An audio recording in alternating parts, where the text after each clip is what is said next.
Finally यहाँ मैंने वो मिटा दिया, कल इसका आंसर तो लिख ही दिया था, बट यहाँ फिर से लिखते हैं। क्या सीखा हमने? जैसे मान लो हमें 21 चीज़ों के 3 2 5 2 7 ग्रुप बनाने हैं, ठीक है ना, जिनमें 3 ग्रुप में तो हम 2 चीज़ें रख रहे हैं, 2 ग्रुप में 3 चीज़ें, एक ग्रुप में 4 और एक ग्रुप में 5, ठीक है ना।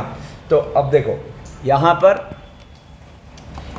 इसके टोटल वेज कितने होंगे? तो इसके टोटल वेज होंगे 21 फैक्टोरियल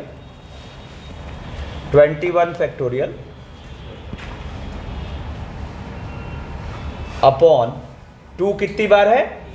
तो 2 फैक्टोरियल की पावर 3 कितनी बार है? 2 बार, तो 3 फैक्टोरियल की पावर 2, ठीक है ना। और 4 फैक्टोरियल और 5 फैक्टोरियल। और हमने क्या सीखा, इनफैक्ट उसका फील लिया कि ऐसा क्यों होता है, कि जितनी बार ये संख्याएं सेम है ना, उतना फैक्टोरियल हमें डिवाइड करना पड़ेगा। और लॉजिक इसका हमें कल समझ आए कि ऐसा क्यों होता है।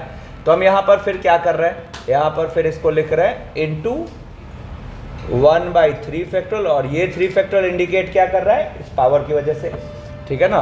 और 1/2 फैक्टोरियल, ये 2 फैक्टोरियल इस पावर की वजह से, ठीक है ना। तो अब देखो, जैसे कि हमने हाउ टू अप्लाई एनसीआर सीखा या सर्कुलर परम्यूटेशन सीखा, है ना, ये जो भी सीख रहे हैं इसको हम कहते हैं टूल, है ना। फिर ये क्वेश्चंस में अप्लाई होता है ना। अब जैसे हमने अलाइक थिंग्स का सीखा तो इट वाज अ टूल, और फिर हमने उसको अप्लाई कर करके देखा कि कैसे अप्लाई हो रहा है। तो वैसे ही ये one of the basic tool है, ठीक है ना। तो सबसे जरूरी क्या है, ये समझना कि इसका फील कहाँ पे आएगा, है ना, इसका फील कहाँ पे आएगा। तो जहां भी आपको गिवन थिंग्स के ग्रुप्स बनाने, जहां भी ग्रुप्स बनाने का फील आया तो आपको इसको सोचना है। और हमेशा जैसे हम एनसीआर के लिए क्या कहते हैं, भाई using the power of NCR, पहले हाथ में चीजें रखो फिर सोचो कि उनके साथ करना क्या है। तो वैसे यहां पर using the power of grouping, पहले बंडल बनाइए। बंडल ही तो वो नहीं। अब अगर मैं कह रहा हूं कि 9 जने हैं, है ना, और 4 3 और 2 के 3 ग्रुप बनाने, तो वो 4 3 और 2 के 3 बंडल हुए। तो ऑलवेज बंडल बनाइए, फिर देखिए कि उन बंडल्स का करना क्या है, ठीक है ना। तो अब देखो, अब उसी की प्रैक्टिस हम स्टार्ट करते हैं। अब जैसे कह रहा है क्या, इन how many ways can 8 different books be distributed among 3 students. अब सुनो, इसमें अगर ये बोलता कि each student can get any number of books, तो तुरंत ये हो जाता n की पावर r। सीखा उस दिन हमने, ठीक है ना। क्या, तो वहां एक टेक्निक भी बताई थी आपको कि किसके थ्रू सोचते हो। तो 2 book same person, 2 person same book, तो वहां क्या सही है, 2 बुक सेम पर्सन, तो बुक्स के थ्रू सोचेंगे, है ना। लेकिन जैसे ही इसमें आगे रेस्ट्रिक्शन आ गया, जैसे यहां क्या कह रहा है, among 3 students if each receives at least 2 books, तो मतलब समझ जाओ कि यहां पर ओवरऑल तो चाहिए ही नहीं, एक पर्टिकुलर पॉसिबिलिटी चाहिए। तो n की पावर r के अंदर की कोई पर्टिकुलर पॉसिबिलिटी चाहिए, तो तुरंत वहां पे ग्रुपिंग का थॉट आएगा, ठीक है ना। अब हम यहां क्या करेंगे, तो सोचेंगे कि 8 बुक्स के ऐसे हम कितने 3 हिस्से बना सकते हैं जिनमें मिनिमम 2 बुक्स का इन्वॉल्वमेंट तो हो ही, ठीक है ना। तो अब हमने वैसा सोचना शुरू किया। तो देखो, इसमें फिर हमने सोचा, इसमें एकदम सिस्टमेटिक रहा जाता है, नहीं तो पॉसिबिलिटी मिस हो जाएगी। इसमें हमने सोचा कि एक बंदे को मैक्सिमम कितनी बुक्स दे सकते हो आप। तो आप सोचो, एक बंदे को मैक्सिमम आप 4 ही दे सकते हो, 4 से ज्यादा नहीं दे सकते, ठीक है ना। तो इसका मतलब आपके एक तो ग्रुपिंग दिख रही है 4 + 2 + 2, यस और नो। अब क्या करते हैं, अब यहां 4 से चीजों को शिफ्ट करते हैं, 4 से चीजों को शिफ्ट करते हैं, है ना। तो 4 से चीजों को शिफ्ट करते हैं, तो एक शिफ्ट क्या दिख रहा है हमें, 3 3 2, ठीक है ना। तो ये हो गया अपने पास 3 + 3 + 2, ठीक है ना। तो अब सोचते हैं और 3 में कोई कॉम्बिनेशन, तो अब नहीं हो रहा, ठीक है ना। तो आपने क्या पाया कि मिनिमम 2 के रेस्ट्रिक्शन के साथ इससे 2 ज्यादा पॉसिबिलिटी नहीं बनती, ठीक है ना। तो अब इसने हमें क्या समझाया, इसका मतलब ये दो ग्रुपिंग्स करो पहले, है ना। तो हम पहले बंडल बनाते हैं, तो बंडल बनाएंगे तो क्या होगा 8 फैक्टोरियल अपॉन 4 फैक्टोरियल 2 फैक्टोरियल का स्क्वायर और इनटू अब इसको हम कहते हैं कि हमने बंडल बना लिया है, हमने बंडल बना लिया। अब देखते हैं करना क्या है। तो ये जो 3 का बंडल है 4 2 2 का, है ना, ये तीनों जनों में क्या होगा रोटेट होगा, नहीं लोग कितने हैं 3, तो आपने इनको रोटेट कर दिया इनटू 3 फैक्टोरियल। सेकेंड पॉसिबिलिटी, ये वाला बंडल बनाते हैं 8 फैक्टोरियल अपॉन इनटू, अब फिर से ये तीनों लोगों में घूम जाएगा and this will be the answer. ठीक है, अब जैसे देखो नेक्स्ट क्वेश्चन कह रहा है find the number of ways in which 5 distinct balls can be kept into 2 identical boxes so that no box remains empty, no box remains empty. ठीक है ना। तो अब जरा देखो यहां पर क्या रहा, फिर सोचो मैक्स कितना, मैक्स क्या हो सकता है 4, हमेशा मैक्स से चलो। तो क्या हो जाएगा 4 प्लस 1, बोलो ठीक है, फिर 3 प्लस 2, बोलो ठीक है ना, और कोई नहीं होगा, है ना, समझ रहे हो 4 प्लस 1 और 3 प्लस 2। तो अब जरा देखो हमने जब ये बंडल बनाया क्या 5 फैक्टोरियल अपॉन 1 फैक्टोरियल, तो अब सोचते हैं ये बंडल रोटेट होगा क्या, तो चूंकि अलाइक बॉक्सेस है तो किसी में भी रख रहे हो फर्क नहीं पड़ेगा, तो यहां पर ये रोटेट नहीं होगा। अब देखो यहां पर है ना 5 फैक्टोरियल अपॉन, यहां पे रोटेट नहीं होगा, ये आंसर है ना। अब इस आंसर को आप चाहो तो ऐसा भी लिख सकते थे ऑल्टरनेट, कि basically it is basically it is 5c1 और प्लस 5c2, नहीं 5c1 और 5c2। अब याद करो आधे पे रोकने की टेक्निक, एनसीआर को हाफ सम पे रोकते हैं, तो हमने क्या सीखा हुआ है ना, 2 बातें सीखी हुई है, सुना ध्यान से। जैसे ऑड पे सिखाऊं तो ऑड पे क्या था 7c0 plus 7c1 plus 7c2 plus 7c3, just half पे रुके, तो इट इज 2 की पावर 1 कम अपर सफिक्स यानी कि 6। और ऐसे इवन पे एक बात सिखाई है आपको 6c0 plus 6c1 plus 6c2, अभी नहीं हाफ, प्लस हाफ 6c3, नहीं ये क्या होता है 1 कम, जो भी अपर सफिक्स है, याद है। तो अगर आप मेरी बात समझ रहे हो तो इसको हम इस टेक्निक से भी, जब 2 हिस्सों में बांटना है तो ऐसे भी सोच सकते हैं क्या, कि यहाँ पर क्या होगा 2 की पावर 4, लेकिन इसमें एक चीज मिसिंग है, कौन सी 5c0 वाली, तो माइनस 5c0 यानी कि 1। तो मुझे पता है कि उसको सॉल्व करेंगे तो यही आएगा, बोलो ठीक है। अब देखो हाँ यहीं पे अगर 0 भी अलाउड होता तो सीधा ही आंसर क्या होता 2 की पावर 4, 0 ग्रुप भी अगर अलाउड होता तो 2 की पावर 4 आंसर होता। ठीक है ना। अब जैसे देखो ये क्या कह रहा है, find the number of ways in which 5 distinct balls can be kept into 2 different boxes so that no box remains empty, है ना। तो यहाँ पर रोटेट भी होगा, है ना। तो यहाँ पर क्या हुआ 4 प्लस 1 3 प्लस 2, ध्यान दो इधर देख, 5 फैक्टोरियल 4 फैक्टोरियल 1 फैक्टोरियल। अब इसको रोटेट कर दो, बंडल बना रोटेट हुआ, फिर plus 5 factorial 3 factorial 2 factorial, bundle बना रोटेट हुआ। ठीक है, अगर एनसीआर के थ्रू जाते तो कर सकते थे, है ना। बट क्या है आप सोचो ज्यादा बेटर क्या ग्रुपिंग, क्योंकि उसमें एनसीआर में सबसे बड़ा रिस्क क्या है, वो डिवाइड करने वाला मिस हो सकता है, नहीं समझे। ग्रुपिंग भी कहां से आया, एनसीआर से ही तो आया। तो एनसीआर के थ्रू चलने की अगर कोशिश करोगे तो वहां फंसने का क्या है, वो जो चीजें आपस में सेम हो जाती है, मतलब डिवीजन सेम हो जाता है, वो चीज आप मिस कर सकते हो, है ना। हाँ बट एक बार को ये पॉइंट ऑफ व्यू तो माइंड में रखना जरूरी है। अब जैसे देखो मान लो मैंने कहा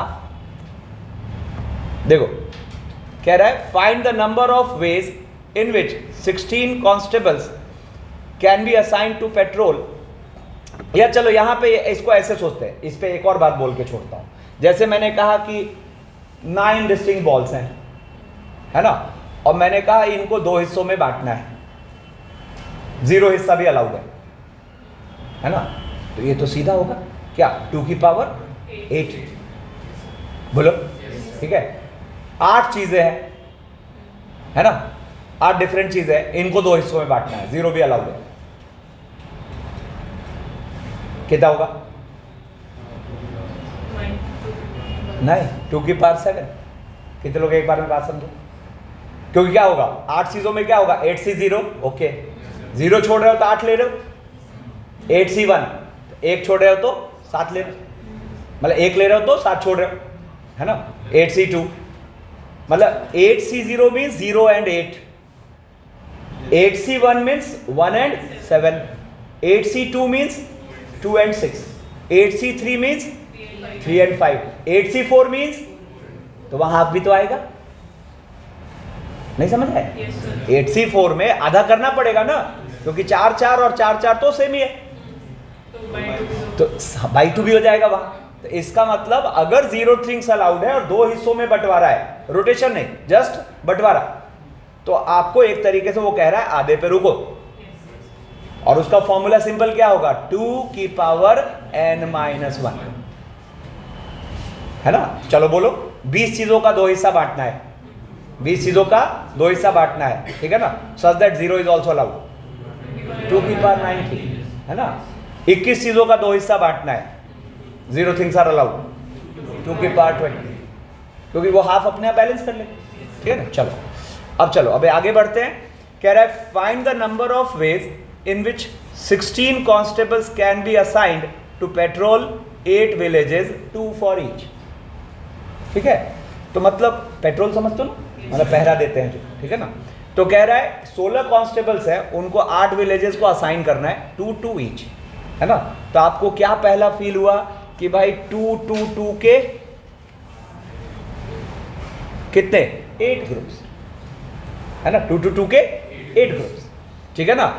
और उनको फिर 8 विलेजेस में रोटेट भी करना पड़ेगा, ठीक है ना। तो हम एक काम करते हैं, पहले एक ग्रुपिंग कर लेते हैं, क्या हो जाएगा, है ना। अब रुकते हैं, इस स्टेप में हम बंडल बना के तैयार हैं। अब हमें क्या करना है, 8 विलेजेस में इनको घुमा देना है। तो जैसे ही 8 विलेजेस में इनको घुमाओगे तो क्या होगा, 8 फैक्टर, है ना। जैसे देखो ये अब इसी में थोड़ा उलझा भी सकता है, जैसे ये क्वेश्चन देखो कह रहा है कि Delhi university has to send 10 professors to 5 centres, है ना। 5 सेंटर्स पे 10 प्रोफेसर्स भेजने, 2 ईच, ठीक है ना। अब कह रहा है 2 of the centres are in Delhi and others are outside, ठीक है ना। तो 2 of the centres are in Delhi and others are outside. तो देखो यहां पर ऐसे समरी बनाते हैं, आउटसाइड और इन दिल्ली कितने, 2 सेंटर्स आउटसाइड है, 3 सेंटर्स इन दिल्ली है, ठीक है ना। टोटल सेंटर्स कितने थे, 5, उल्टा 2 ऑफ सेंटर, अच्छा ठीक है, sorry 2 in Delhi and 3 outside. मतलब आउटसाइड के लिए हमें कितने लोगों की जरूरत है, 6, है ना, और दिल्ली के लिए 4, तभी तो हम भेज पाएंगे। अब फर्दर क्या कह रहा है, 2 of the professors prefer to work in Delhi, है ना। तो मान लो कि भाई 2 प्रोफेसर्स हैं, 2 प्रोफेसर्स हैं P1 P2 जो कि प्रेफर कर रहे हैं दिल्ली में काम करने के लिए, है ना, and 3 professors to work outside. तो मान लेते हैं P3 P4 P5 they prefer to work outside, और जो बाकी बच रहे हैं P6 P7 P8 P9 P10, इनकी कोई प्रेफरेंस नहीं, ठीक है ना। तो कह रहा है in how many ways can this be done if the preferences are to be satisfied, ठीक है।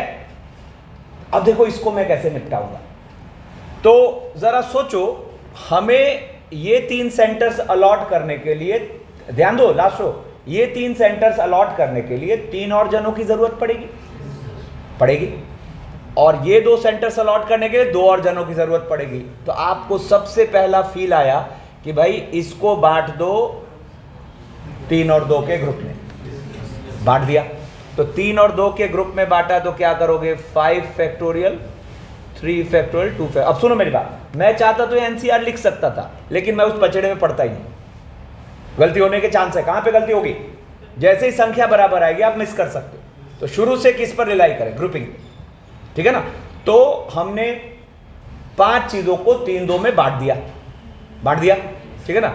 अब 3 वाले यहां आके जुड़ गए इसके साथ, और 2 वाले यहां आके जुड़ गए, ये तो एक ही तरीके से हो। और अब आप देखो तो आउटसाइड के लिए आपके पास यहां लोग कितने दिख रहे हैं, 6, और यहां कितने दिख रहे हैं, 4। तो ये जो 6 लोग हैं इनकी ग्रुपिंग होगी 2-2-2 की, बोलो, है ना। और ये जो 4 लोग हैं इनकी ग्रुपिंग होगी 2+2 की, है ना। तो काम करते हैं, देखो यहां पर, अच्छा देखो ये बंडल बना तो रोटेशन की जरूरत ही नहीं पड़ी, क्यों, 3 गया आउटसाइड और 2 गया दिल्ली, ठीक है ना। तो अब देखो यहां पर, अब पहले 2-2-2 बांटते हैं, तो 6 फैक्टोरियल अपॉन 2 फैक्टोरियल की पावर 3 इंटू 1/3 फैक्टोरियल, ठीक है ना। सुना ध्यान से, ये बंडल हमने बना लिया, क्या 2-2-2 के 3, और आउटसाइड सेंटर्स कितने हैं, 3। तो वो तीनों सेंटर्स पे क्या होंगे, रोटेट होंगे। मतलब बेसिकली C1 C2 और C3 पे जाके ये क्या हुए, रोटेट हो गए। कितने तरीके से, 3 फैक्टोरियल से। एंड अब क्या करेंगे, यहाँ दिल्ली वाली जो चीज़ है उसमें 4 जने हैं, तो 4 जने, तो इनको क्या किया, 4 फैक्टोरियल बाई 2 फैक्टोरियल का स्क्वायर, और इनटू 1/2 फैक्टोरियल, सॉरी 1/2 फैक्टोरियल। अब इसमें क्या होगा, आप 2-2 के 2 बंडल बना के तैयार हो। अब आप उसमें क्या करोगे, यहां पर C4 C5 जो 2 सेंटर्स है उनमें इनको रोटेट कर दोगे, and this will be the answer, ठीक है ना। तो ये क्वेश्चन आपको सिखाता है, कितना भी उलझा दिया आपको, अगर ग्रुपिंग का कॉन्सेप्ट की क्लैरिटी है तो दिक्कत आनी नहीं। हाँ, इनटू कर रहे हैं कि प्लस कर रहे हैं, ये कैसे पकड़ में आएगा, एंड का सेंस बन रहा है तो इनटू है, और का सेंस बन रहा है तो प्लस। कोई डाउट हो तो बोलो, ठीक है। चलो अब जैसे कह रहा है, find the number of ways in which 8 persons can be seated in 3 taxis, each having 3 seats for passengers and duly numbered, such that internal arrangement of the persons inside the taxi does not matter, ठीक है ना। तो देखो यहां पे scenario क्या है, इस तरह के 3 टैक्सीज है,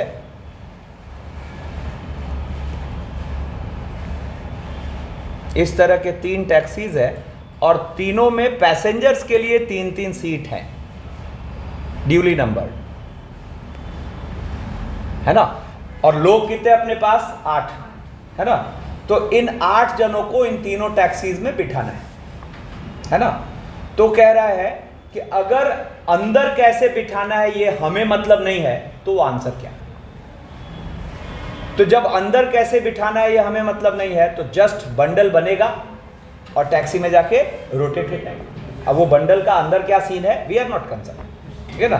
तो यहाँ पे सबसे पहले हमने सोचा कि लोग कितने हैं, 8, टैक्सी कितनी है, 3, तो ग्रुपिंग तो एक ही पॉसिबल है, कौन सा, 3 3 2, तो 3 + 3 + 2, ठीक है ना। तो अब इसको हम करते हैं 8 फैक्टोरियल अपॉन, ठीक है, और इनटू 1/2 फैक्टोरियल, ठीक है ना। और अब हम क्या करेंगे, इन टैक्सीज में रोटेट कर देंगे, है ना। तो रोटेट कर देंगे तो ये क्या हो गया, 3 फैक्टोरियल, बोलो, ठीक है। अब यहां पे जो 3 वाला बंडल है, मान लो 3 3 2 आया, है ना। तो अंदर कैसे बैठ रहा है हमें तो कोई लेना देना है ही नहीं, तो ये काम अपना हो गया, ठीक है। अब देखो यहीं पे सेकंड क्वेश्चन आ रहा है कि internal arrangement of the persons inside the taxi matters. inside the taxi matters. अब क्या सीन होगा जरा सोचो. इनफैक्ट इतनी कहानी तो यहां रिपीट होगी, है कि नहीं? इतनी कहानी तो यहां रिपीट होगी, ठीक है. और अब क्या होगा, तो अब इसके साथ ये जो 3-3-2 की पॉसिबिलिटी रोटेट हो रही है इनमें, है ना. तो जब ये अंदर जाके बैठने लगे तो क्या हुआ, जो 3-3 वाला सीन है वो तो 3 फैक्टोरियल से जाएगा, और जो 2 वाला सीन है वो क्या हो जाएगा, या तो 3 × 2 बोल दो, या फिर 3C2 से 2 प्लेस चुनते हैं और उनमें 2 फैक्टोरियल से बिठा देते हैं, ठीक है ना. अब सुनो, अब ये क्वेश्चन एक बहुत बढ़िया एग्जाम्पल है जो हमें एक पर्टिकुलर चीज के कॉन्सेप्ट क्लियर करेगा कि यहां पर हमने ग्रुपिंग को जबरदस्ती सोच लिया, है ना. देखो, सेकंड में हम मस्त वाले बेवकूफ बने, गलत नहीं है ये, है ना, लेकिन हम मस्त वाले बेवकूफ बने कि जब टैक्सी के अंदर कौन कैसे बैठ रहा है ये मैटर कर रहा है ना. तो हम कौन होते हैं, वो सीट्स को डिफरेंशिएट करने वाले. It was as simple as कि वहां पे 9 सीट्स थी और 8 लोग थे, हमें बस उन 9 सीट्स पर 8 लोगों को बिठा देना, ठीक है ना. तो यहां पर इसका ऑल्टरनेट जो आया, जो कि फार बेटर हुआ, ऑल्टरनेट जो आया वो क्या आया, रुको एक सेकंड, इट इज 9C8 और इंटू 8 फैक्टोरियल, है ना. तो ये क्वेश्चन आपको सिखाता है कि ग्रुपिंग का गलत इस्तेमाल नहीं होना चाहिए, ठीक है. कुछ बोलना चाह रहे, बोलो. यहाँ पर हम इस इलस्ट्रेशन से सीखने की क्या कोशिश कर रहे हैं, ठीक है ना, कि ये जो सेकेंड पार्ट था ये बहुत बढ़िया क्वेश्चन है समझने के लिए. वो ये इतना ही इंपॉर्टेंट है, जैसे हम कहते हैं ना खिचड़ी और टुकड़े, वो ये भी इंपॉर्टेंट है, ठीक है ना. कि आपको जब कहा गया कि ठीक है 3-3-2 में बांटो और फिर अंदर उसको रोटेट भी करो, तो अल्टीमेटली हुआ कि आप सोचो, हर बंदे जो है उन 9 में से किसी 8 सीट पे जाके घूम ही तो रहे, है ना. तो उसको ग्रुपिंग के थ्रू क्यों जाना. इट इज तो एज सिंपल एज कि पावर ऑफ एनसीआर यूज करो. 9 में से 8 जनों को बुला लिया और अब उनमें रोटेट कर दिया, सॉरी उल्टा बोल दिया, 9 में से 8 प्लेसेस को चुन लिया और उन 8 प्लेसेस पर लोगों को रोटेट कर दिया, ठीक है ना. तो ये इलस्ट्रेशन आपको समझाता है कि नहीं, ग्रुपिंग का अननेसेसरी इस्तेमाल नहीं करना है. कितने लोगों को ये थॉट आ गया था 9C8 का, और कितने लोग अब सुपर क्लियर है, ठीक है ना. चलो, अभी तो बहुत सारी बात होनी, लेकिन फिर इसमें आगे बढ़ते हैं. अच्छा, थोड़ा पैक ऑफ कार्ड्स, ऐसे तो सब लोगों को पता ही होगा, ठीक है ना, है, सबको पता होगा, है ना. चलो कोई बात नहीं, है ना. तो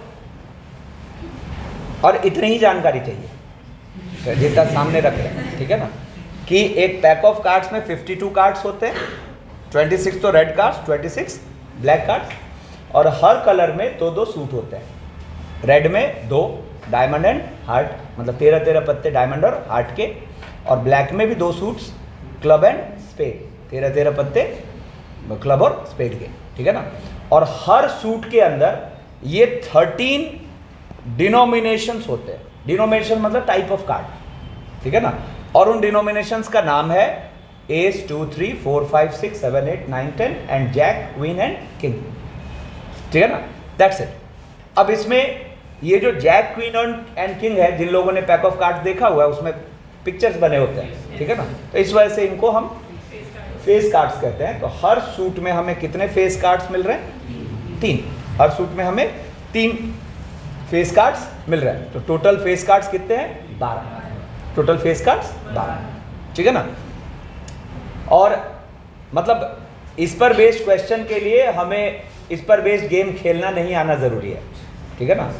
गेम का जहां जिक्र होगा गेम का जहां जिक्र होगा तो वो आपको बताएगा कि वो नेचर ऑफ गेम क्या है ना. तो यूजुअली आपको 4 खिलाड़ियों के गेम की बात होती है, है ना।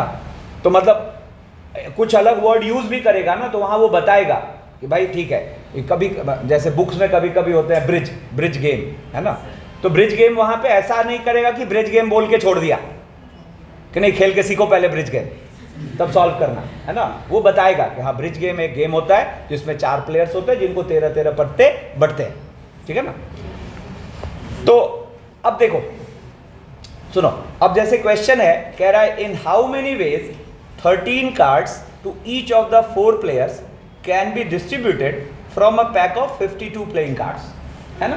तो हमें यहां पर क्या फील आया कि जो 52 है उसको 13-13 ऐसे 4 ग्रुप्स में बांटना पड़ेगा, है ना। तो हमने इसको बांटा 52 फैक्टोरियल 13 फैक्टोरियल की पावर 4 इनटू, मैं हमेशा रुकता हूं, पहले ये क्या हुआ, बंडल बन चुका है। अब क्या सीन है, क्वेश्चन कह रहा है कि इनको आप 4 खिलाड़ियों में बांट दो, तो इनको आप 4 खिलाड़ियों में बांट दो, तो ये हो गया 4, ठीक है ना।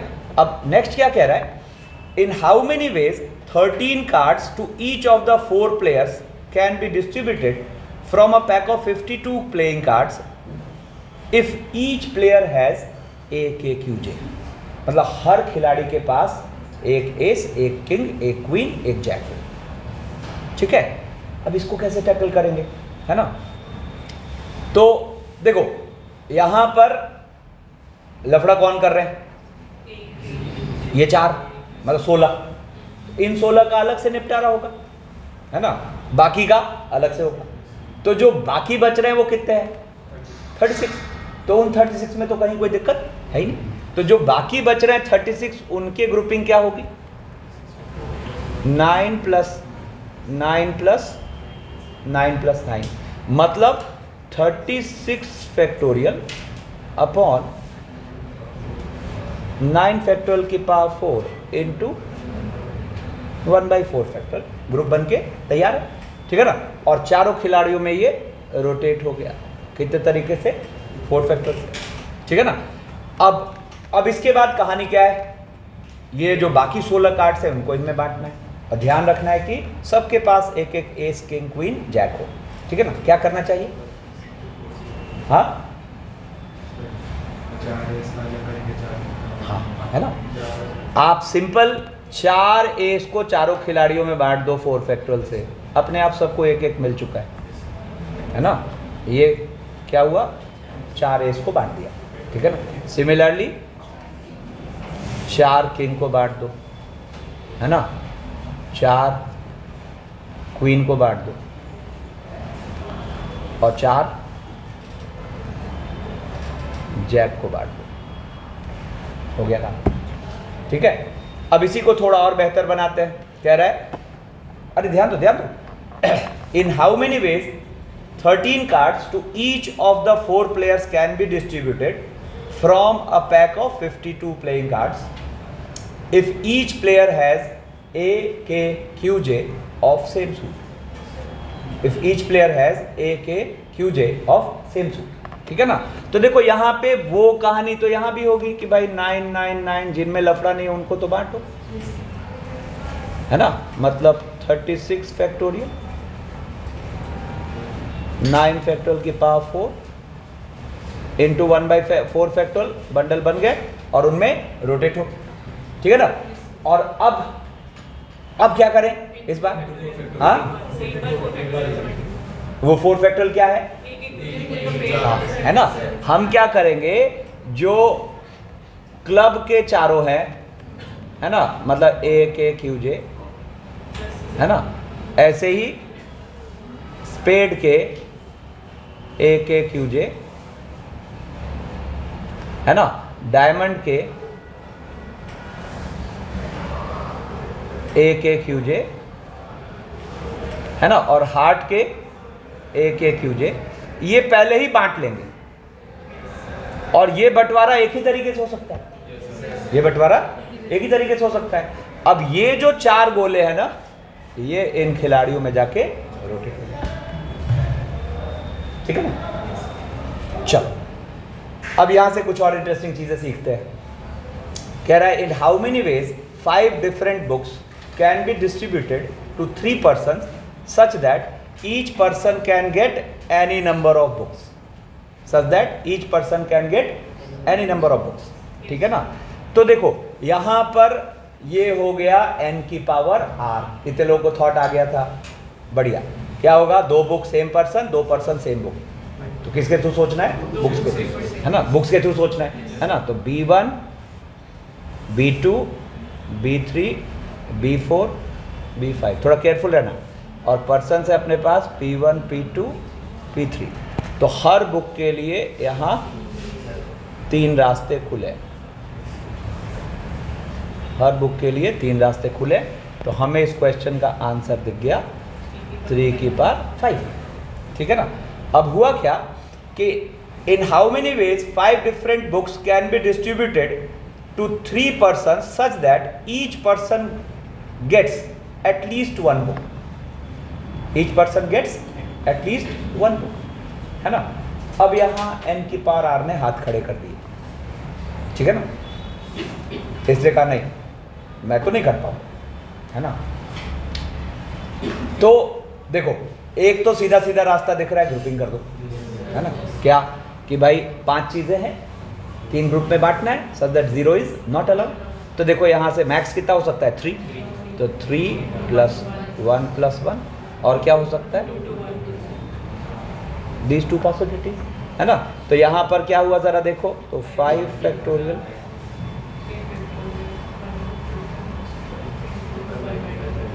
इंटू 1/2 फैक्टर, और इनमें फिर 3 फैक्टोरियल से रोटेट कर देते हैं, ठीक है ना। और देखो यहाँ से ये 5 फैक्टोरियल 2 फैक्टोरियल का स्क्वायर 1 फैक्टोरियल, है ना। तो फिर, है ना, और अपना काम कैसे होगा, या तो ऐसे या फिर ऐसे, है ना। और ये बड़ा कॉमन यूज़ होने वाला डेटा है, तो इसका आंसर मुझे लर्न रहता है 150, ठीक है ना। नहीं जेन्युइनली, और पता है हर साल हम पढ़ाते हैं, और 1 साल डिट्टो जेईई एडवांस में यही क्वेश्चन है ना। 5 किताबें 3 लोग, अरे आंसर ऐसा तो क्या निकाल लेंगे हम, लेकिन ये कई बार फ्रीक्वेंटली यूज़ होता है, तो मुझे वो 150 याद रहता है, तो मैं एक बार को तो बोल देता हूँ, ठीक है ना। तो अब सुनो, अब यहाँ पर अब आप में से किसी ने कहा कि सर क्यों आपने इसको n की पावर r से क्यों नहीं सोचा, तो सोचा जा सकता है, ठीक है ना। देखो तो मेरी बात पूरी होने, सोचा जा सकता है हम 3 की पावर 5 में से अनवांटेड को हटाएं, लेकिन ये कभी अच्छा तरीका नहीं हो सकता, है ना। हाँ, बट लोग 3 हैं तो सोच सकते हो, लोग 3 से 1 भी ज्यादा हो गए तो फिर वो रिवर्स जाना यूजलेस, वो बहुत टफ हो जाएगा, ठीक है ना। मतलब अल्टीमेट उपाय इसका क्या है, ग्रुपिंग है ना। हाँ, लेकिन in case when persons are 3, तो यहाँ ऑल्टरनेट रास्ता भी ठीक है, इनफैक्ट बढ़िया है ना। अभी एक बार मैं करता हूँ, फिर एक और बात बताता हूँ। जैसे यहाँ पे क्या होगा, ऑल्टरनेट मेथड, बहुत ध्यान से समझना। अभी नेक्स्ट 5-10 मिनट्स बहुत इंपॉर्टेंट है, कॉन्सेप्ट की क्लैरिटी आएगी, ठीक है ना। अब ऑल्टरनेट में क्या है, हम क्या करेंगे, 3 की पावर 5 में से अनवांटेड घटाने की कोशिश करते हैं, ठीक है ना। तो अनवांटेड घटाने की कोशिश करते हैं, तो ज़रा देखो तो अपने पास बुक्स क्या थे, 5 थे, B1 B2 B3 B4 और B5, ठीक है ना। ध्यान दो बात नहीं, ठीक है। और पर्सन्स कितने हैं, 3 हैं, P1 P2 P3। तो अब हम क्या कोशिश कर रहे हैं कि 3 की पावर 5 में से जो नहीं चाहिए उसको उड़ाते हैं। तो क्या नहीं चाहिए, जब कोई एक बंदा खाली रह जाए या 2 बंदे खाली रह जाए। तो कभी भी ऐसे अनवांटेड चीज़ों को हटाते हो ना, तो एक तो always rely on exact counting. मतलब मैं यहाँ पे क्या बोलूँगा कि हम इसमें से वो तरीके घटाएंगे जब एग्जैक्टली एक पर्सन को कुछ भी नहीं मिला। क्या वर्ड यूज कर रहा हूँ मैं, एग्जैक्टली। और फिर घटाएंगे कि एग्जैक्टली 2 पर्सन को कुछ भी नहीं मिला। वहाँ कभी इस तरह के मतलब कनिंगनेस नहीं दिखाना है कि अरे इसमें ये वाला भी तो आ रहा है तो यही घटाए काम चल जाएगा। कितने लोग मेरी बात समझ रहे हैं, है ना। ये कभी नहीं करना, ठीक है। Always rely on exact counting. तो वो जो गलती होनी है वो बिल्कुल नहीं होनी, ठीक है ना। तो अब यहां पर हम क्या करेंगे, 3 की पावर 5 में से वो तरीके हटाना चाह रहे हैं when exactly 1 person receives no book. तो अब उसके लिए देखो, हमने सबसे पहले तो 3C1 से वो पर्सन चुना, 1 पर्सन, वो पर्सन जिसको कि हमें एक भी किताब नहीं देनी, है ना। तो अब जरा सोचो तो, मान लिया कि इसको हमें एक भी किताब नहीं देनी, इसको हमें एक भी किताब नहीं देनी, तो अब हर किताब के लिए ऑप्शन कितने खुले हैं, 2। हर किताब के लिए ऑप्शन खुले हैं 2। तो कितने तरीके दिख रहे हैं हमें, 2 की पावर 5, है ना। तो जैसे ही आपने हर किताब के लिए 2-2 रास्ते खोले और 2 की पावर 5 किया, तो इस साइमल्टेनियस अकरेंस में हुआ क्या, एक तरीका वो भी आ गया जब सारी किताबें P2 को चली गई तो P3 खाली रह गया, और एक तरीका वो भी आ गया जब सारी किताबें P3 को चली गई, P2 खाली रह गया। अब तुरंत यहां वो कनिंगनेस अपने में आएगा, ठीक है ना, क्या, अरे ये तो चाहिए ही, तो ठीक है घटा दो। नहीं समझ आया मैं क्या कह रहा हूं, ठीक है ये भी तो अल्टीमेटली घटाना ही है, तो यही घट गया, एक ही बार में काम हो गया, ये कभी नहीं करा। अरे बात समझ में, ये वाला यहां नहीं गिनना है, उसको अलग से गिनना, ठीक है ना। तो यहां हम गिन क्या रहे, exactly 1 person receives no book. तो ये जो 2 की पावर 5 तरीके हैं, इन 2 की पावर 5 तरीकों में 2 तरीके अपने अनवांटेड हैं। कौन से 2 तरीके, जब सारी किताबें P2 को चली गई और जब सारी किताबें P3 को चली गई। उस केस में एक बंदा नहीं खाली रहा, कितने बंदे खाली रहे, 2, है ना। तो ये हमने ये घटा दिया। तो ये हमने क्या घटाया, when exactly 1 person receives no book, ठीक है। और इसके साथ अब हम घटाते हैं when exactly 2 person receive no book. ये तो बहुत लल्लू हुआ, क्या करोगे, 3C2 से आपने 2 पर्सन चुन लिए जिनको किताबें नहीं देनी, है ना, तो फिर किताब तो बाकी तीसरे को चला जाएगा एक तरीके, है ना। तो ये अपने पास क्या आया, when exactly 2 person receive no book, when exactly 2 persons receive no book, persons receive no book, 2 persons receive no book, ठीक है। अब देखो, तो अब यहां से जरा देखो ये कितना आया, एक बार कैलकुलेट करते हैं। तो अपने पास ये आंसर कितना आया, 3 की पावर 5 मतलब हो गया 243 माइनस, और ये कितना हो गया, तो ये 30 इंटू 3 90 और माइनस 3 कितना आ गया 150, ठीक है ना। अब सुनो मेरी बात, ये जो हमने सीखा ये अल्टरनेट मेथड है ना, ये मेन मेथड नहीं है, मेन मेथड ग्रुपिंग है, लेकिन 3 लोगों के लिए यहां से आप इसको मेन मेथड बना सकते हो। क्यों, क्योंकि अब जैसे देखो नेक्स्ट क्वेश्चन आया अपने पास, ठीक है, कि in how many ways 20 different books can be distributed to 3 persons, each person gets at least 1 book, है ना। अब आप सोचो यहाँ कितनी ग्रुपिंग करोगे, नहीं समझ आया, पॉसिबिलिटी तो ज़्यादा हो गई, लेकिन ये मेथड तो यहाँ भी कामयाब है, बोलो ना, ये मेथड तो यहाँ भी कामयाब है, ठीक है ना। तो यहाँ पर क्या होगा ज़रा देखो, तो यहाँ पर ये हो गया, इसको हम सीधा ही आंसर क्या बोलेंगे, 3 की power 20 minus when exactly 1 person receives no book, तो 3C1 से उस बंदे को चुन लिया, है ना। तो अब अपने बुक्स के लिए 2-2 रास्ते खुले हैं, है ना। तो 2 की पावर 20, लेकिन उसमें से 2 रास्ते हटाने होंगे, जबकि सारी किताबें एक को चली गई और जबकि सारी किताबें दूसरे को चली गई, ठीक है ना। और उसके साथ फिर हमें घटाना होगा इनटू, लोग अगर 3 है तो ये बेस्ट तरीका है, बोलो ठीक है।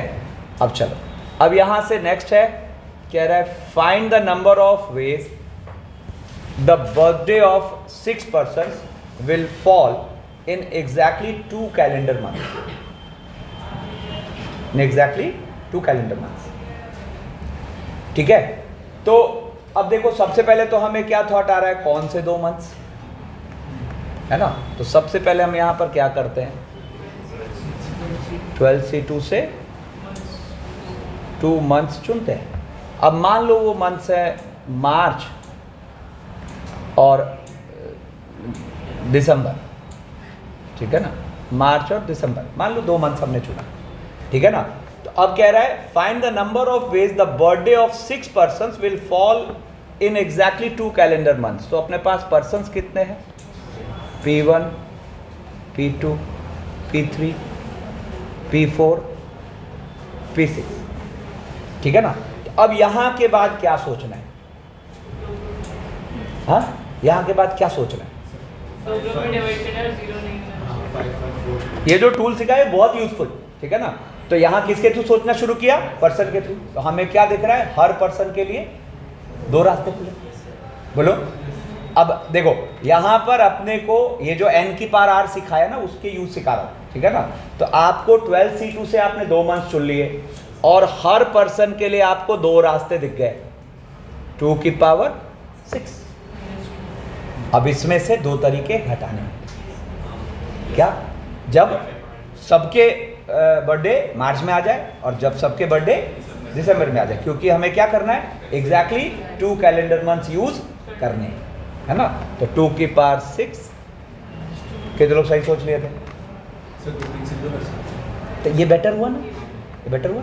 ये देखो इस आर्टिकल में हम क्या सीख रहे हैं, ग्रुपिंग अप्लाई करना तो सीख ही रहे हैं, फिर हम ये भी सीख रहे हैं कौन सी चीज कहां बेहतर है।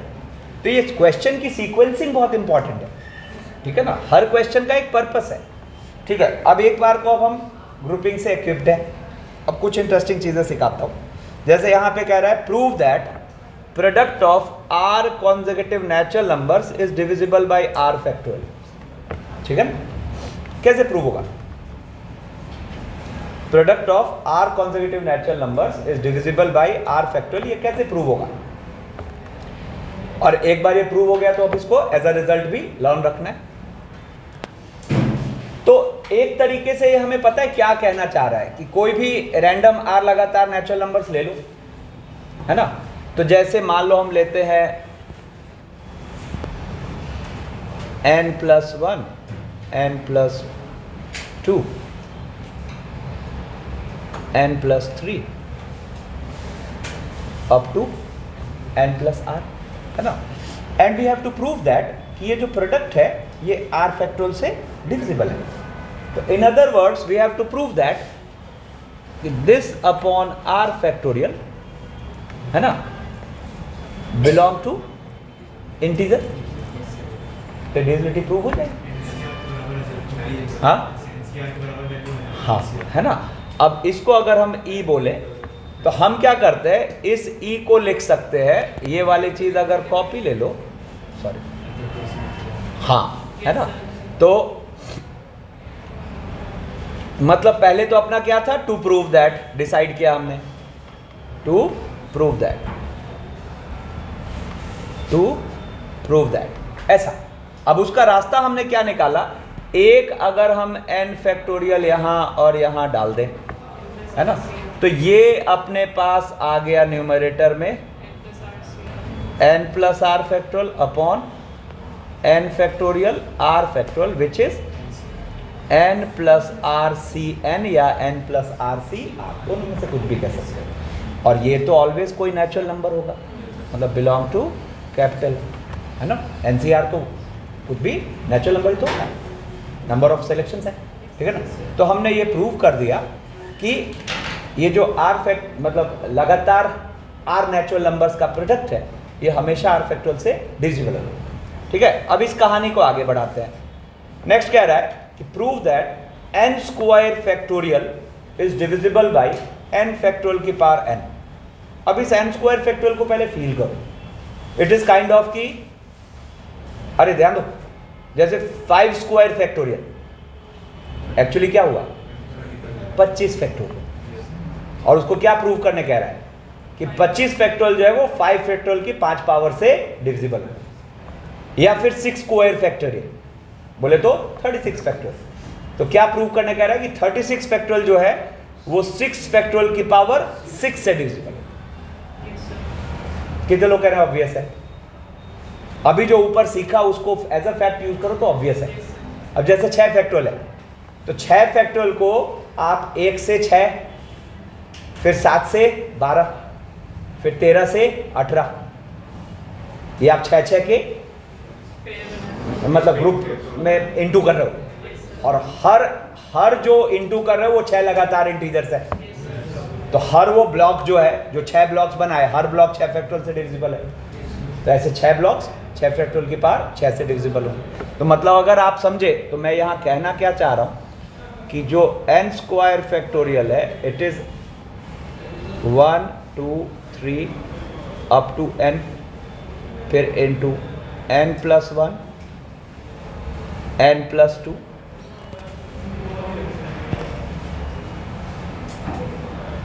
n plus 1 n plus 2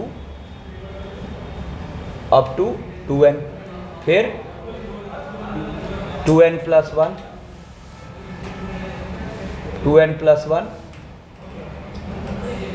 2n plus 2 up to क्या 3n, है ना। और ऐसे ही होता होता एक लास्ट में एक ब्रैकेट बनेगा जिसके सबसे लास्ट वाला टर्म क्या होगा n इंटू n, बोलो ठीक है। अब देखो हर ब्रैकेट n लगातार नेचुरल नंबर्स का प्रोडक्ट है ना।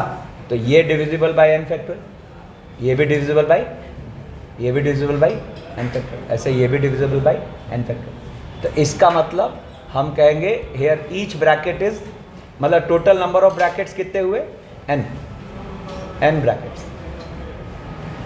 each bracket is divisible by n factorial। इसका मतलब therefore n square factorial is divisible by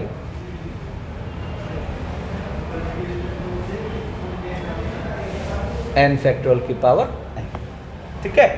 अब यहीं पे इसने एक और लफड़ा कर दिया। अभी तक तो ये n फैक्टोरियल को n ही पावर से डिविजिबल प्रूव करने कह रहा था, अरे नींद मत काट ध्यान। अब कह रहा है कि नहीं, प्रूव करो कि n स्क्वायर फैक्टोरियल जो है वो n फैक्टोरियल की पावर n प्लस 1 से डिविजिबल, n फैक्टोरियल की पावर n प्लस 1 से डिविजिबल। ठीक है। अब ये क्या सीन है, इस कॉन्सेप्ट को तो जितना निचोड़ना था निचोड़ लिया, है ना। एक एक्स्ट्रा पावर से कैसे डिविजिबल बनाए।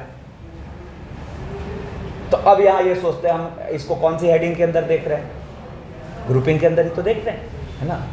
तो यहां लेने का पर्पस ये है, देखो ये ग्रुपिंग से ऐसे निपट जाएगा। क्या करते हैं, आपके पास चीजें हैं n स्क्वायर, ठीक है ना, आपके पास चीजें हैं n स्क्वायर, और आप उनको n के n ग्रुप्स में बांट रहे हैं। n स्क्वायर चीजों को n के n ग्रुप्स में बांट रहे हो, तो वो डिवीजन क्या होगा जरा सोचो तो, n स्क्वायर फैक्टोरियल की पावर n, है ना। और चूंकि ये संख्याएं सेम है तो 1 बाई, है ना। अब ये क्या लिखा हुआ है, n square factorial upon n factorial की पावर n प्लस 1। और ये ऑलवेज चूंकि नंबर ऑफ ग्रुप्स है ये, तो नंबर ऑफ ग्रुप्स तो हमेशा क्या होगा, नेचुरल नंबर, ठीक है। मतलब n फैक्टोरियल की पावर n से ही नहीं है डिविजिबल है n square factorial, n factorial की पावर एक ज्यादा से भी डिविजिबल है, ठीक है ना। अब इसी को और थोड़ा जनरलाइज करते हैं, है ना, ठीक है। जैसे यहां पर कह रहा है कि prove that mn factorial is divisible by n factorial की power m as well as m factorial की पावर n, ठीक है ना। तो यहां पर क्या होगा, आप सोचो mn थिंग्स है, तो mn थिंग्स का बंटवारा आप कर सकते हो m के n ग्रुप्स,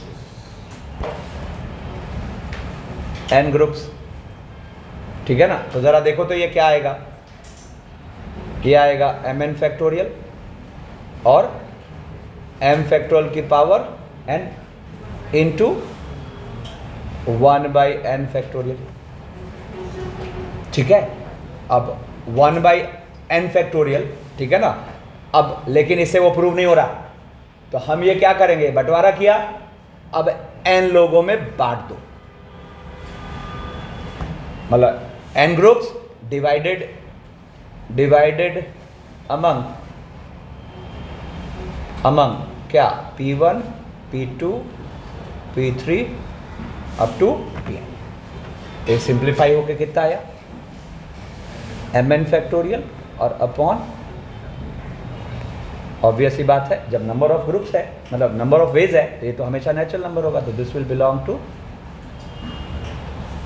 सिमिलरली दूसरा भी कर सकते हैं, क्या क्या है ना, mn को n के m ग्रुप्स में डाल दो, है ना। और फिर ये ग्रुप्स क्या होंगे, डिवाइडेड अमंग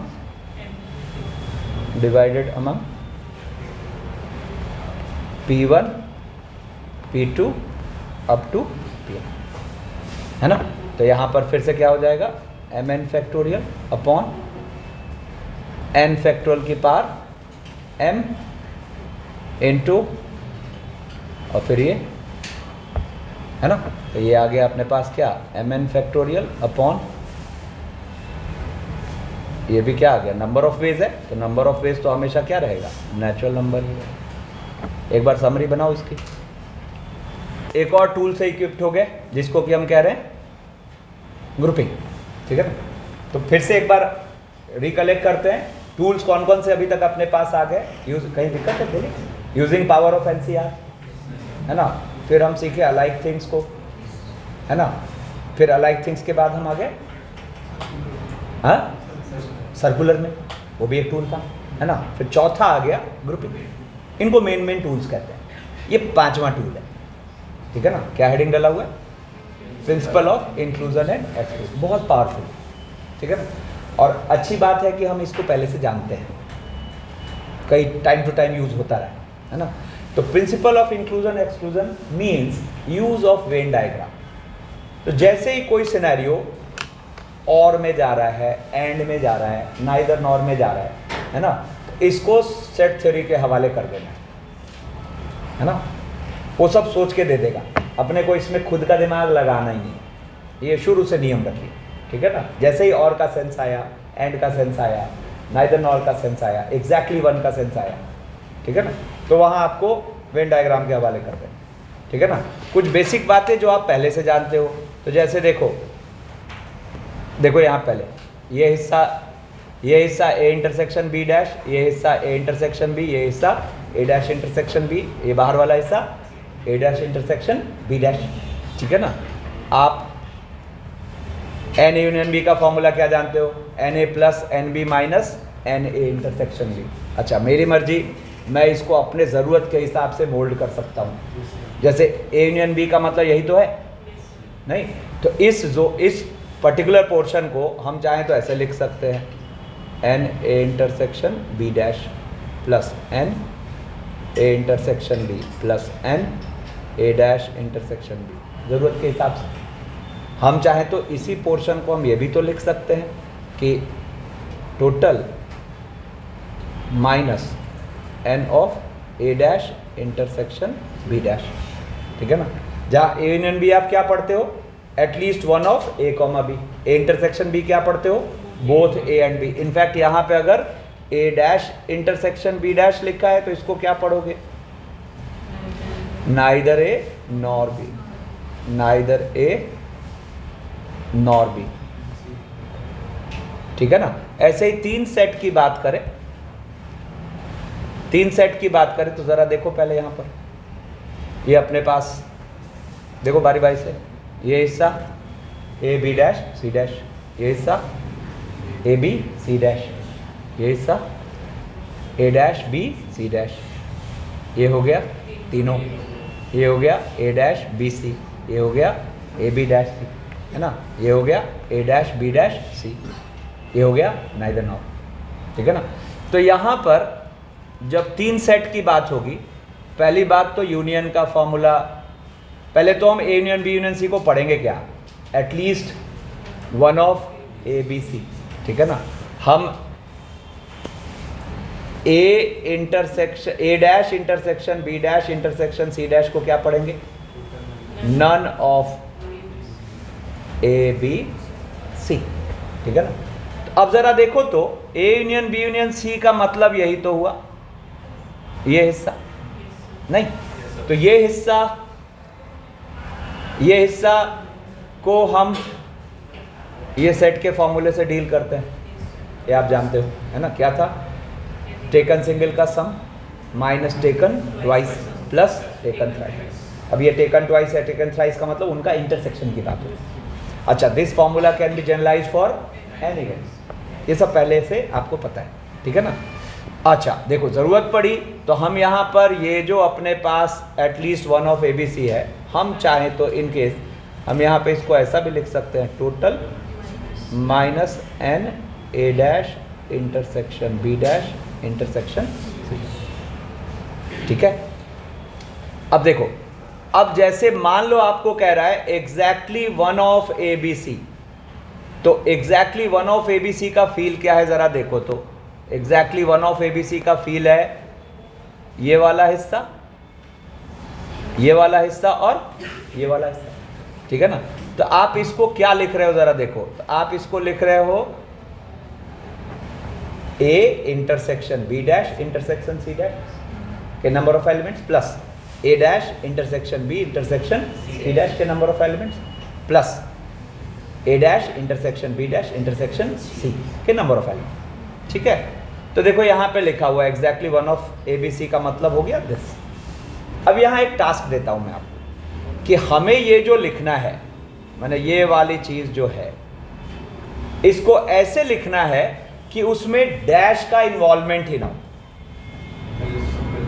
रुको ना, तो डैश का इन्वॉल्वमेंट ही ना हो। तो ज़रा देखो तो यहाँ पर एक चीज़ मैं करता हूँ, ये जो n A intersection B dash intersection C dash है, इसको मैं लिख देता हूँ एन ए, मतलब मैं इतने हिस्से की बात कर रहा हूँ, ठीक है ना।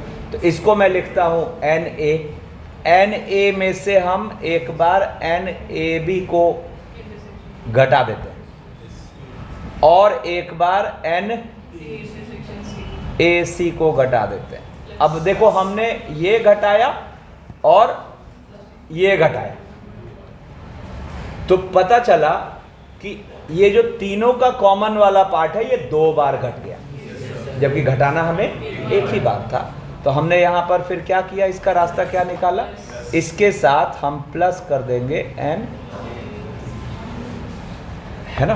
तो अब आप देखो तो आपको यहाँ पर इसका तरीका मिल गया जिसमें आपको डैश के इन्वॉल्वमेंट की ज़रूरत पड़ेगी नहीं। तो एक बार एन ए आएगा, एक बार एन बी आएगा, एक बार एन सी, और टेकन ट्वाइस वाला जो है वो 2 बार आ रहा है नहीं, और टोटल है एक चीज़ है कितनी, 3, और वहाँ आ रहा है 6, इसका तो वो ट्वाइस है।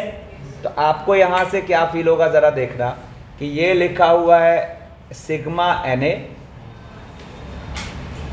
Minus 2 times sigma n A intersection B, और ये तीनों में एक एक बार आएगा, तो ये तीनों में एक एक बार आएगा, तो ये क्या बन जाएगा 3 times n A intersection B intersection C, 3 times n A intersection B intersection C, ठीक है।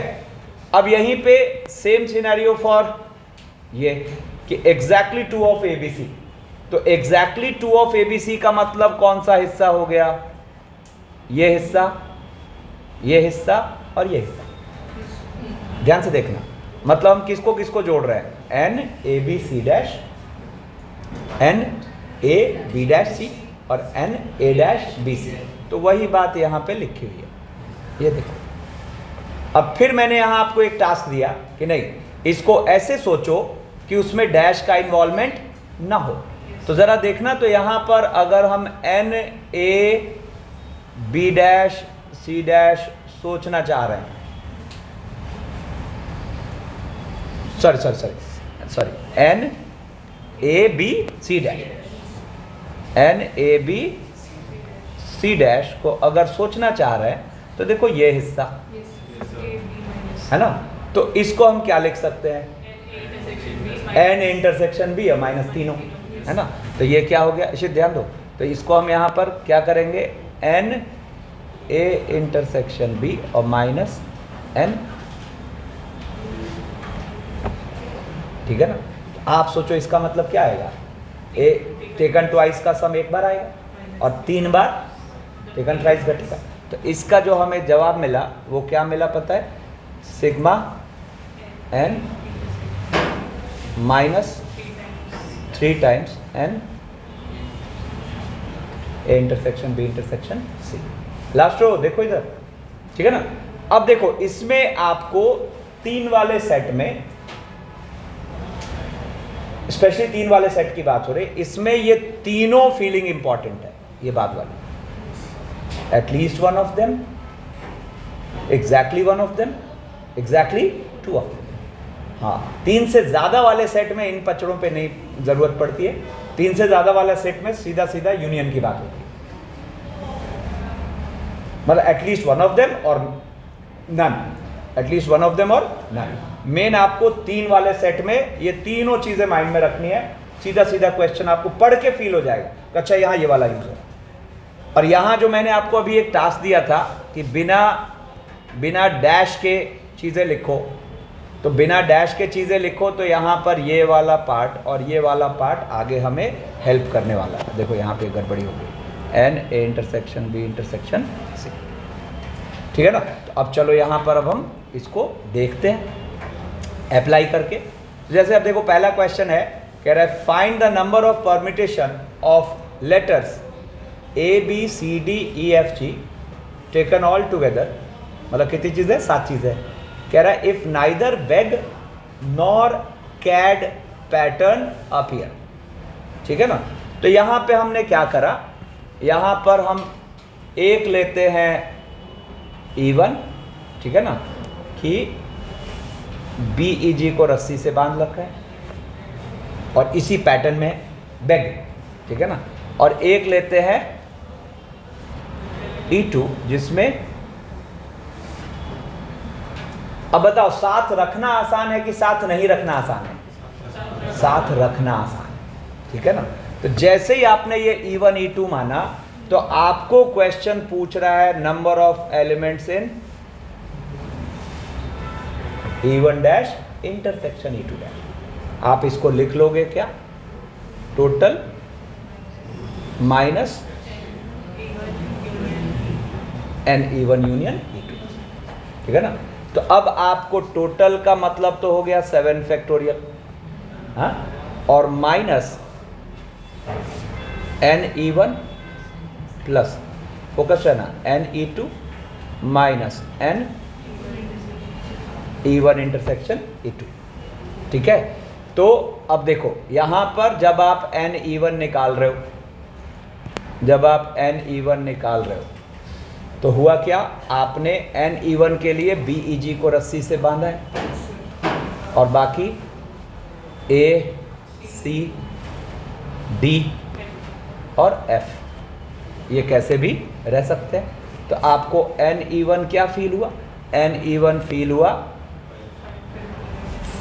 5 फैक्टोरियल, नहीं इंटू क्यों, वो तो बैग बनाए रखना है, ठीक है ना। फिर उसके बाद कैड पैटर्न के लिए तो सी ए डी और क्या आ गया, B E G F, B E F G, ठीक है ना, बी ई एफ जी, ठीक है ना। तो अब यहाँ पर एन E2 जब निकाल रहे हो तो एन E2 क्या हो रहा है, 5 फैक्टर। और अब हम एन E1 इंटरसेक्शन E2 की बात कर रहे हैं, मतलब बैग भी बन जाए और कैड भी बन जाए, तो क्या हो जाएगा, B E ji C A D है ना, और क्या बचा F। तो अब यहाँ पर NE1 इंटरसेक्शन E2 जो हम बोलेंगे वो कितना हो गया 3 फैक्टोरियल। तो अपना जो ये आंसर आ गया वो क्या आ गया 7 factorial minus 5 factorial plus 5 factorial और माइनस 3 फैक्टोरियल। ठीक है ना। अच्छा, इसमें ध्यान रखना है, जब आपने एक बार को इसको वेन डायग्राम के हवाले कर दिया है ना, तो कैलकुलेट करते वक्त ओनली पॉसिबिलिटीज कैलकुलेट करो, उसके अंदर घुस के ये मत सोचो कि क्या हो रहा है। जैसे घुस के सोचोगे आपको कंफ्यूजन आने लगेगी, है ना। एक बार फॉर्मूले के हवाले कर दिया तो just concentrate on values not the feeling. ये भी लाइन बहुत जरूरी है, ठीक है ना। अब देखो नेक्स्ट है, कह रहा है, अच्छा 2 वाले सेट के तो इजी होते हैं, ठीक है ना, 3 में इंटरेस्टिंग होता है। कह रहा है find the number of ways in which 2 Americans, 2 Britishers, 2 Chinese and 3 men of other different nationalities can stand in a row so that no 2 men of same nationalities are together। मतलब basically यहाँ क्या scenario है, A1 A2 है, B1 B2 है, C1 C2 है और DEF। Total ऐसे 9 लोग हैं, ठीक है ना, जिसमें A1 A2 are American, B1 B2 are Britishers, C1 C2 are Chinese और DEF 3 अदर नेशनलिटी के लोग हैं, ठीक है ना। अब कह रहा है कि ये कितने तरीके से लीनियरली खड़े हो सकते हैं सच दैट कोई भी 2 सेम नेशनलिटी के लोग साथ खड़े ना हो, है ना। तो अब देखो यहाँ पर फिर से बोल रहा हूँ, आसान क्या है, साथ रखना कि साथ नहीं रखना, साथ रखना, रस्सी से बांध लेते हो आप, है ना। तो यहाँ पे फिर हमने क्या तैयार किया, एक सेट E1 कि A1 A2 साथ हैं, एक सेट E2 कि B1 B2 साथ हैं, है ना, और एक सेट E3 बात नहीं, C1 C2 साथ है, ठीक है ना। अब देखो, तो हम यहाँ पर हमें जो क्वेश्चन कह रहा है उसके हिसाब से क्या चाह रहे हैं, N E1 dash and E2 dash and इसका फील क्या हुआ, ना अमेरिकन साथ है, ना ब्रिटिशर साथ है, ना ही चाइनीज साथ है, ठीक है ना। अब इसको आप निकालोगे कैसे, तो total minus N E1 union E2 union E3। अब टोटल का मतलब तो यहाँ क्या हो गया 9 फैक्टोरियल माइनस, और ये क्या लिखा हुआ है, sigma N E1 minus sigma N E1 intersection E2 plus N E1 intersection E2 intersection E3। अब सुनो मेरी बात, यहाँ पर जब हम N E1 निकालने लगे तो क्या सीनरियो बना, N E1 निकालते वक्त हमें क्या ध्यान रखना पड़ा कि भाई A1 A2 को रस्सी से बांध लो, है ना, और बाकी B1 B2 C1 C2 और DEF कैसे भी बैठे इनको मतलब नहीं, है ना। तो यहाँ पर N E1 का जो तरीका निकला, N E1 का जो तरीका निकला वो क्या निकला 8 फैक्टोरियल, और अब रस्सी के अंदर वो घूमेंगे इंटू 2 फैक्टोरियल। अच्छा, डेटा ऐसे केसेस में जानबूझ के सिमेट्रिक रखा जाता है कि कैलकुलेशन कम हो। अब जो आप N E1 निकालोगे वो सेम N E2 निकलेगा, सेम N E3 निकलेगा। फिर अब ज़रा देखो, अब हम तैयारी कर रहे हैं N E1 इंटरसेक्शन E2 की, मतलब क्या करते हैं, इसको भी रस्सी से बांधा और B1 B2 को भी रस्सी से बांधा और C1 C2 DEF, ठीक है ना। तो देखो यहाँ पर क्या होगा, यहाँ पर देखो क्या हो गया 7 फैक्टोरियल 2 फैक्टोरियल 2 फैक्टोरियल, ठीक है ना। अच्छा, जो N E1 इंटरसेक्शन E2 आएगा वही N E2 intersection E3, data symmetric है, वही N E1 इंटरसेक्शन E3, है ना। और अब हम तैयारी कर रहे हैं N E1 intersection E2 intersection E3 की, तो उस केस में तो ये भी रस्सी से बंधे, ये भी बंधे, ये भी बंद है और डी ई एफ, है ना। तो ये अपने पास कितना हो गया 6 factorial into 2 factorial 2 factorial 2 factorial. ठीक है, अब सुनो, तो जब हम यहाँ आंसर लिखने लगे तो क्या आया 9 फैक्टोरियल माइनस, अब ये कितनी बार आएगा 3 बार, और 3 बार में फर्स्ट डेटा तो 8 फैक्टोरियल इंटू 2 फैक्टोरियल माइनस ये भी कितनी बार आएगा 3 बार 7 फैक्टोरियल 2 फैक्टोरियल 2 फैक्टोरियल और plus 6 factorial 2 factorial 2 factorial 2 factorial. ठीक है, सुनो, अब इसमें वेरिएशंस देखो। यहां ये भी कह सकता था कि कितने तरीके से आप इनको बिठा सकते हो, है ना, सच दैट एग्जैक्टली एक ही कंट्री के बंदे साथ बैठे। ठीक है, एग्जैक्टली एक ही कंट्री के बंदे साथ बैठे, मतलब ये आपसे क्या जानना चाह रहा है, n E1 intersection E2 dash intersection E3 dash, फिर E1 dash intersection E2 intersection E3 dash, फिर E1 dash intersection E2 dash intersection E3। कौन काम आएगा, वो फॉर्मूला है अभी जो हमने निकाला, है ना। यहाँ ये भी कह सकता है कि नहीं, जो लोग हैं उनमें से एग्जैक्टली 2 कंट्रीज के पर्सन ही साथ बैठे।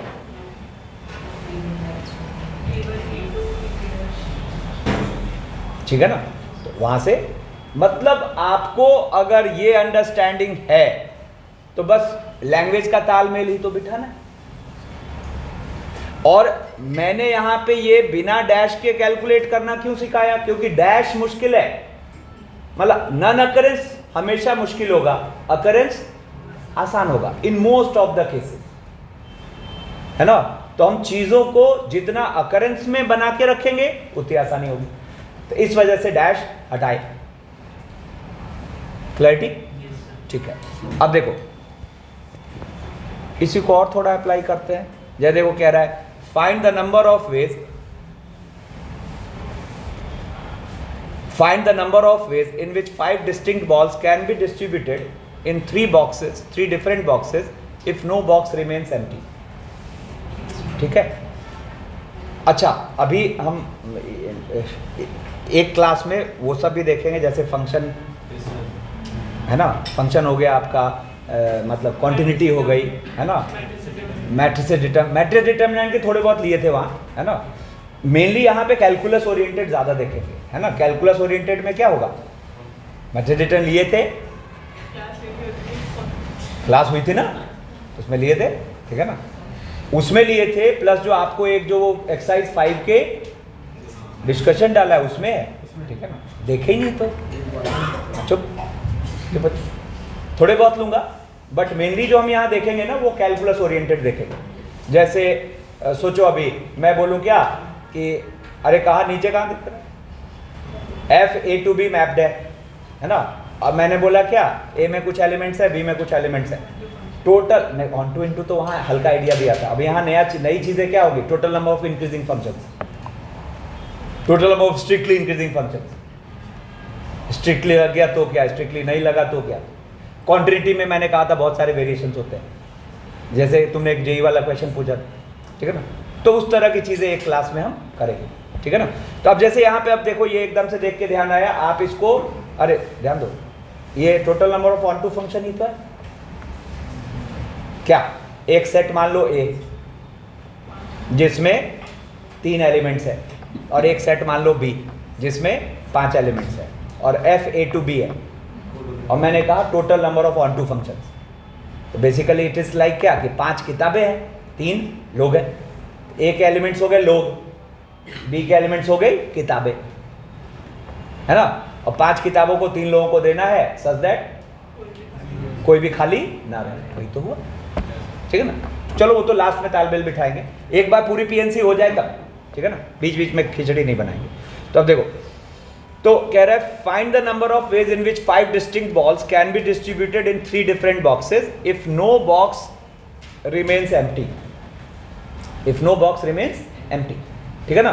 तो अब देखो यहां पर आपके पास इसको करने के तरीके पहले से आप निकाल चुके हो, एक एक्स्ट्रा मेथड यहां पे आ,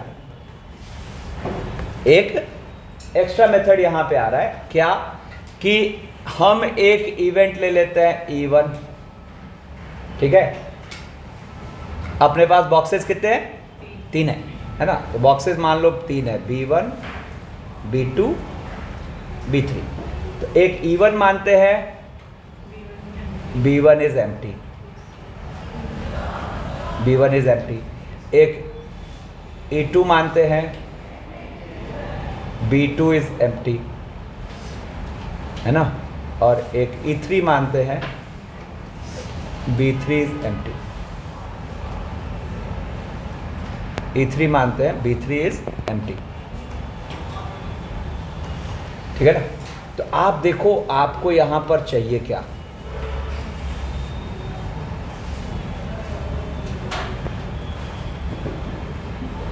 है कि नहीं? आपको चाहिए n E1 dash intersection E2 dash intersection E3 dash, ठीक है। तो मतलब क्या हुआ? ना B1 खाली है, ना B2 खाली है, ना B3 खाली, ये तो चाहिए, है ना। अच्छा देखो फिर वही बात, खाली रखना आसान है, मुश्किल है नहीं खाली रखना, ठीक है ना। तो क्या होगा? आप इसका फॉर्मूला क्या बोलोगे? टोटल माइनस और n E1 union E2 union E3, ठीक है ना। तो अब देखो ये अपने पास टोटल तो हो गया, क्या टोटल हो गया? 3 की पावर 5, नहीं बोलो ना? 3 की पावर 5। हर बॉल के लिए कितने रास्ते, सॉरी हाँ, हर बॉल के लिए कितने रास्ते खुले? 3, 3 की पावर 5 और माइनस, अब इसको आप क्या बोलोगे? Sigma n E1, sigma n E1 intersection E2 plus n E1 intersection E2 intersection E3, ठीक है। अब जरा देखो तो हम n E1 का सीन लेते हैं। तो n E1 का मतलब क्या हुआ? B1 is empty, B1 is empty, है ना। तो बॉल्स जो है, अगर मैं कह रहा हूं कि फर्स्ट बॉक्स मतलब फर्स्ट बॉक्स एम्प्टी है, तो हर बॉल के लिए यहां रास्ते क्या खुल रहे हैं? 2, नहीं समझ आए? तो जस्ट आपको n E1 क्या फील हुआ? 2 की पावर 5, नहीं समझे? मतलब हमें बस B1 के पॉइंट ऑफ व्यू से सोच, फर्स्ट बॉक्स इज एम्प्टी, ठीक है ना। फिर ऐसे ही n E2 क्या हो जाएगा? 2 की पावर 5। n E3 क्या हो जाएगा? 2 की पावर 5, है कि नहीं? ठीक है। अब देखो यहीं पे अगर मैं बोलूं n E1 intersection E2, n E1 intersection E2, एक तरीका बोलो। 2 खाली है, तो हर बॉक्स के लिए कितना, हर बॉल के लिए फिर कितना रास्ता खुल रहा है? 1, तीसरे में चला जाएगा। और एक आया n E1 intersection E2 intersection E3, ये 0 हो गया, ये 0 हो गया, ठीक है ना। तो अब यहां पर ये 0 हो गया, तो अब देखो यहां पर ये क्या होगा? 3 की पावर 5 माइनस 3 इंटू 2 की पावर 5, बोलो ना। 3 इंटू 2 की पावर 5 और माइनस, है ना, 3 इंटू 1 और प्लस 0। अब ये जब हम कैलकुलेट करें तो इसके अंदर घुस के इनको फील नहीं कर रहा है, वो जहां घुसे मतलब कंफ्यूजन, ठीक है ना। वो तो फॉर्मूले को सोचने दो। अब देखो ये अपने पास क्या आ गया? ये 3 की पावर 5 हुआ 243 माइनस ये हो गया अपने पास कितना? 96, है ना, प्लस 3 150, ठीक है। क्लास कितने बजे तक होती है?